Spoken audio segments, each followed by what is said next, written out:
One of the thoughts behind having this meeting at Merrimack Valley was that Merrimack Valley High School several years ago installed a biomass, thermal biomass facility, and Charlie Niebling, who with New England Wood Pellet, was involved as a school board member at the time.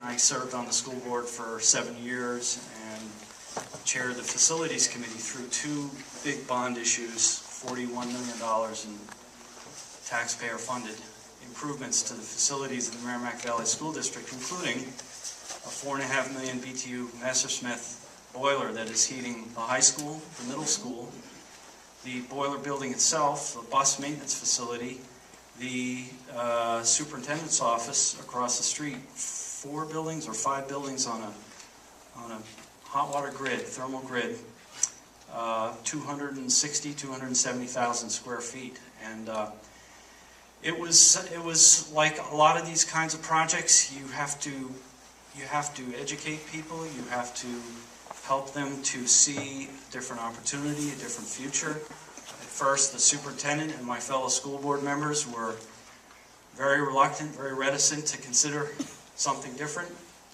This building happened to be heated with electricity, so you could only go up from there. But slowly they came around, and with the support and the cheerleading of the facilities director, Fred Regan, I don't know if Fred is here tonight,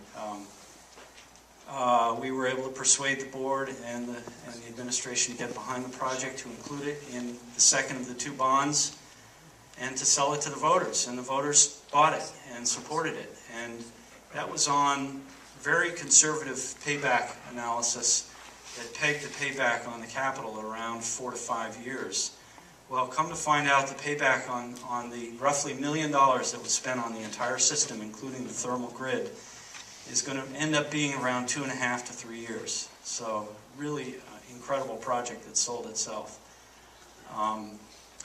I don't need to belabor the importance and the necessity of the market that the wood-fired power plants provide for forestry, for the economy, for the environment. I think everybody here knows the talking points. It's unfortunate that we are at this point yet again. I had Jason's job in '94 during round 1 of the biomass wars, and I worked at the Forest Society in 1998 and '99 during round 2 of the biomass wars. I guess this is round 3 or 4. Yes. It's a battle worth fighting. The only comment I would like to make is that while this is characterized as a crisis, if we view it in the right way and see the opportunity to reimagine our biomass energy industry in slightly different ways than the way we have viewed it historically, we can turn a crisis into an opportunity.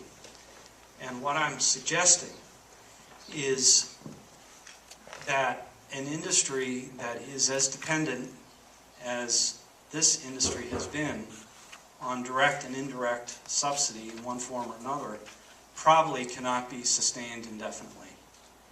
And there are other ways to utilize biomass to make energy that can contribute as much or more to the economy of the state of New Hampshire as straight standalone electricity generation. And I'm talking about heat, I'm talking about combined heat and power, I'm talking about projects like the one that heats this building right now. If you consider the dependence that our state has on heating oil and propane in particular, between the 2 fuels, 75% of primary residential heating and probably 50 to 60% of commercial and industrial heating are provided by those very expensive, not sustainable, non-renewable fuels that we have to import from other countries or other parts of our country. We have a tremendous, tremendous opportunity. And I'm not suggesting the abandonment of this industry. I'm suggesting a slow and steady transition over a period of time to include a significant component of large standalone power generation, because you need that as the foundation of the industry, and particularly the industry that generates the resource that we all depend on. But we have an opportunity to transition to a technology and a use of this resource that does not depend on subsidy, that does not require ratepayer or taxpayer commitment of capital and resources. And if we can open our minds as the superintendent of our school district and the members of the school board and ultimately the voters of this district did to a different future, there's an opportunity here that we can create out of this crisis. So if any of you are interested in learning more about what this opportunity is, I brought along a publication, and I'll leave a bunch of them down at the front of the room here. But are people going to get a chance to see the boiler tonight? Are we going to be able to take a walk out there? That wasn't part of my... Okay, all right. Well, anyway, Yeah. they love to do tours here, and they're very proud of what they pulled off. So